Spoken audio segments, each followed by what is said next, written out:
First day of work. Ayan, first day ni Aya sa bago niyang work. Good luck. Good luck. Ingat ha. Kambate.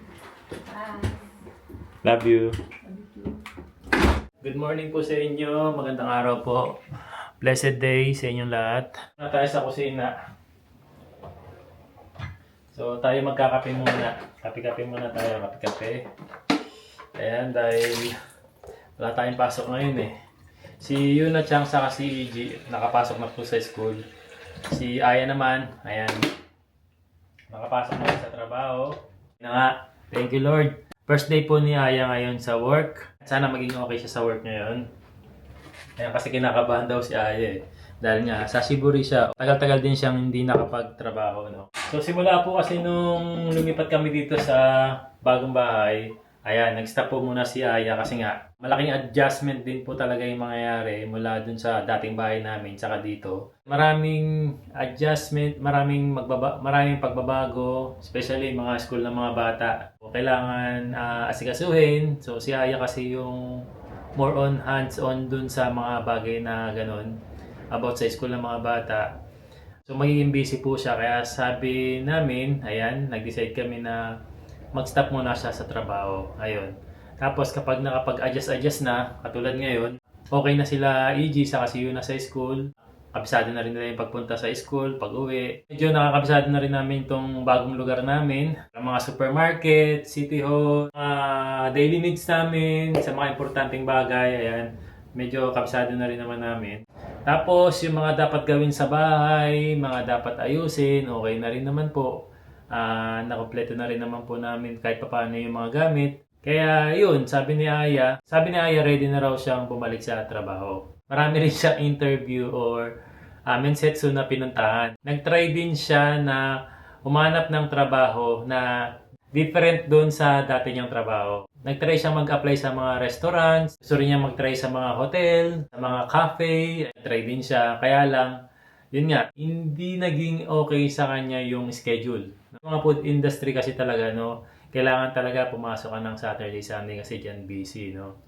Then, kahit holiday, pinapapasok sila. So, hindi okay kay Aya yun kasi mas gusto niya kasi wala siyang pasok ng Saturday, Sunday para may time nga kaming pamilya. Tapos, holiday din, ganun din kasi syempre, holiday, walang pasok ang mga bata. Hindi pa advisable para sa situation namin na pumasok ng mga ganong araw, no? Lalo na kung may mga anak po kayo. Siguro kung mga single kayo, okay, sige, pasukan natin po yan, yung mga holiday, yung Saturday, Sunday. Pero pag may anak na kayo at pamilya na kayo, syempre, kailangan balance lang po lahat, no? Balance sa trabaho, balance sa pamilya. Kailangan may time tayo sa pamilya. Maglalabas muna ako ng kakainin nila mamayang gabi itong Wagyu, request nila. So, palalambutin ko lang to para mamayang gabi. Tapos magkakape lang ako, maglilinis lang ako dito sa bahay. Ay, palabas din po ako. Marami din akong gustong gawin ngayon. Sakto po, wala tayong pasok sa trabaho ngayon. Ayan, linis muna tayo dito.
Ito yung favorite na stop toy ni Yuna Chang sa ngayon.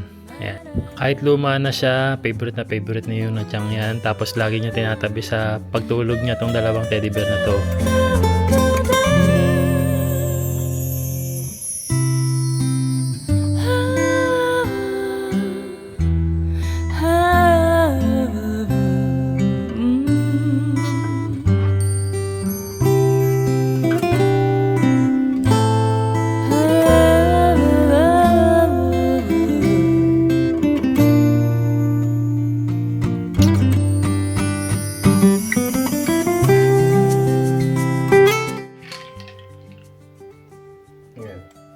Cheers!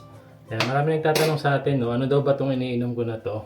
Ito po yung barley na iniinom ko. Kung gusto mo rin ng healthy drinks, ito yung kailangan mo, barley tea.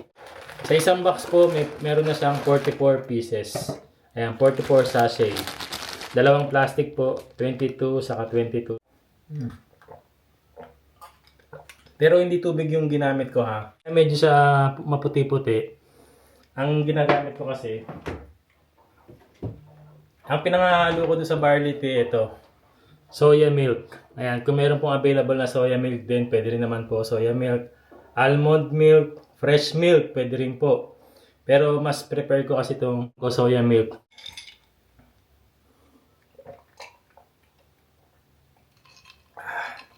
Ayan. Pwede po sa adult to, pwede rin po sa bata. So healthy din siya. Kung yung anak mo o yung pamangkin mo, hindi mahilig kumain ngayon ng gulay, ito yung pwede mong i-substitute sa kanya. Kasi lagyan mo lang ng gatas, tapos lagyan mo lang yung powder. May inom talaga ng bata kasi wala siyang sobrang tapang na lasa. EG naman, hindi siya mahilig sa mga kulay green na inumin or drinks, no? Kaya hindi siya umiinom nito. Dahil nga sikat na sikat din talaga to sa Japan. Ayan, ito rin iniinom namin. Karamihan sa mga Japanese iniinom din to.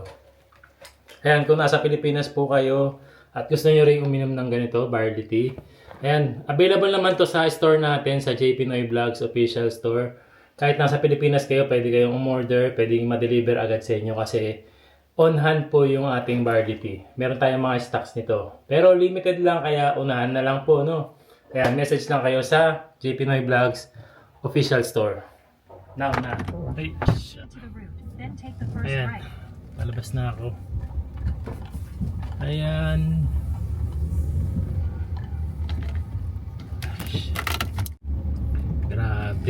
Grabe pong init ngayon. 23 degrees Celsius lang, pero grabe yung init. Pero kapag nasa loob ka ng sakyan, pakiramdam mo nasa 35 degrees na. Nadaan ako ng Kainzong. Tingin ako ng bagong mga itatanim. Nag-iisip ako ng ibang gulay. Parang gusto ko ng iba pang gulay na itatanim, katulad ng mga lettuce, long green onion. Ayan, gusto ko magtanim ng long green onion kasi mahilig kami kumain ng long green onion eh. Tapos, ano pa ba hindi ko natatanim? Kung merong sili, tatanim na rin ako ng sili. Maganda na kasi magtanim ngayon kasi mainit na ang panahon. Bili pala ako ng mga bili ako ng mga pandilig ng halaman, tapos na pwede ko rin magamit sa panlinis ng sasakyan para hindi na ako nagpapalinis ng sasakyan sa labas. Makatipid ng konti siguro, no? Ako na lang yung maglilinis ng sasakyan namin since meron naman kaming maayos na parking lot. Pwede kami maglinis dun sa parking namin. Makatipid-tipid tayo sa ganung paraan. Pati na rin dun sa gulay. Makatipid-tipid din tayo kasi medyo tumataas din ang mga bilihin po dito sa Japan eh. Ayan, dito na ako sa Kainzong. Tingin tayo ng mga itatanim. Gulay. Ayan, may mga bulaklak din dito oh. Tapos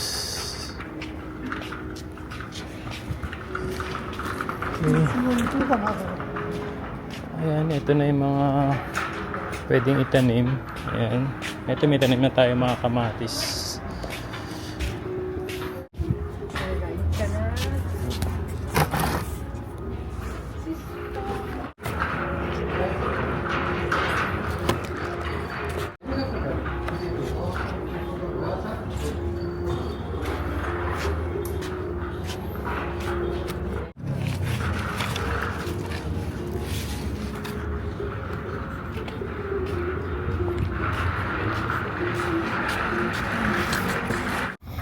Ayan, meron na rin palang red bell pepper, green bell pepper, yan muna tayo. Tapos meron ding mga ayan, green chili. Meron ding okra. Ito, kuha tayo nito, okra.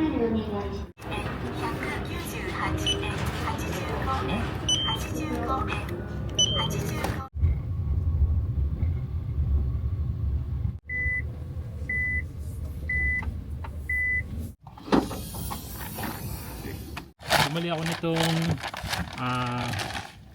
soil. Ayan, nababalak kasi ako na i-DIY yung artificial artificial grass natin dito. Ayan, kasi graba po kasi yan talaga.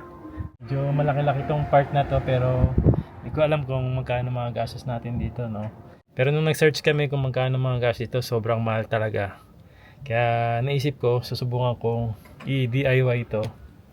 Bumili tayo ng soil. Kasi kailangan muna natin tambakan ng soil yan bago natin lagyan ng artificial grass. No? Tapos, ayan, nag-search tayo. Bumili na rin ako ng rake. Ayan, para pampantay ng graba.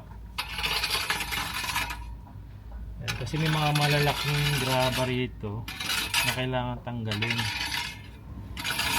Ayan, tatanggal nga yung mga malalaking graba. Mamaya susukatin ko to kung ilang square meters to. Medyo mahaba-haba to, pero hindi ko naman siya lalagyan lahat.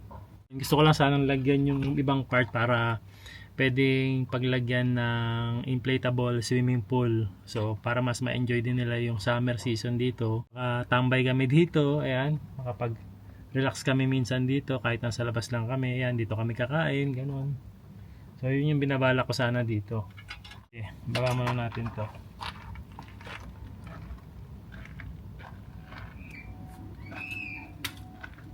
Tapos kanina namili na rin ako tubig, groceries, ayan, sa bahay, mga kailangan. Ayan, kunin ko na rin yung binili kong bumili ako ng hose dito.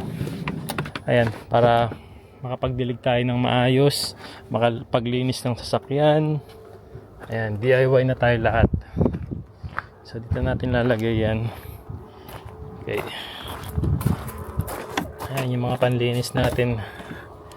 Okay, dyan na lang. Tapos yung mga, ayan,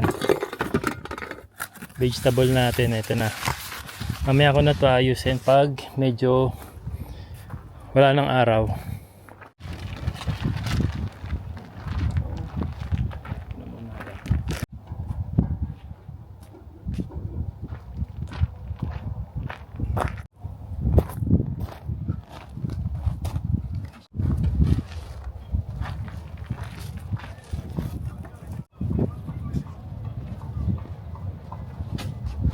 Bumili rin pala ako ng panglinis ng sasakyan.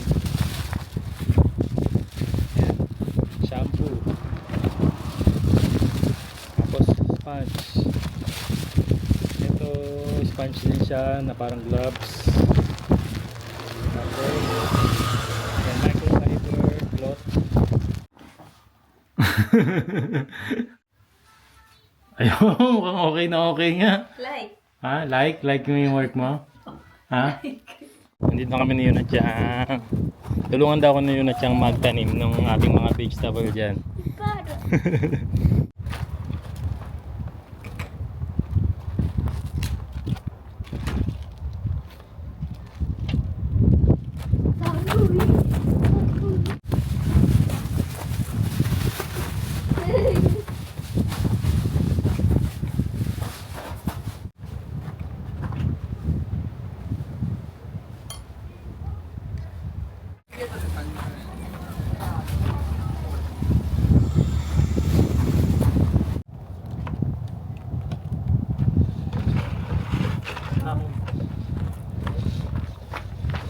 Hanggang doon, basahin mo yung mga lupa doon.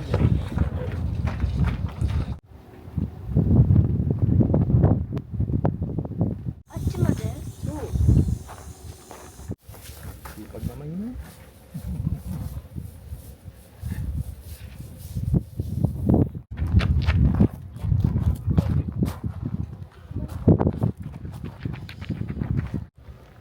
Ayan, magtatanim kami ng oishi. Sabi oishi. Otsu oishi. Ano to? Amatobijin. Ama. Amatobijin. Parang siling pangsigang sa atin. Ayan, ito itatanim namin. Siling pangsigang. Tapos ito nga, bumili ulit tayo ng talong. Ayan, bumili rin tayo ng suika. Ayan, suika. Ayan. Doon natin lalagay sa banda doon yung suika. Tapos red bell pepper, saka ayan, itong Yellow bell pepper. Green pepper. Ayan, green pepper bumili tayo. Ito favorite namin to. Piman. Ari-ari ba yung Piman pang yakiniku. Ari-ari ba yun? Ari yung cheese to. Yung may ano, Cheetos. So, Tapos yan, okra. Wow, sarap. Okra. it's cutie. Tapos, ano? Cucumber. Curry. Ayan. Cucumber. At yung curry natin. Itong sili. Ito natin lagay ito. Sili dito. So maluwag naman yung ating taniman pag iwa-iwalay na natin sila. Tapos itong green pepper. Sige, tabi natin dito. Hindi, baka magkahalo sila eh. So ito, green pepper dito. Yung ano natin, naso. Ito. Lagay natin yung naso natin. Mata, ano ko po? Medyo ipay-tabi tayo karanas. Ito yung sili. Tapos yellow bell pepper dito na lang. Tapos okra. Isa yung okra natin. Ito yung okra natin. Okra dito na lang.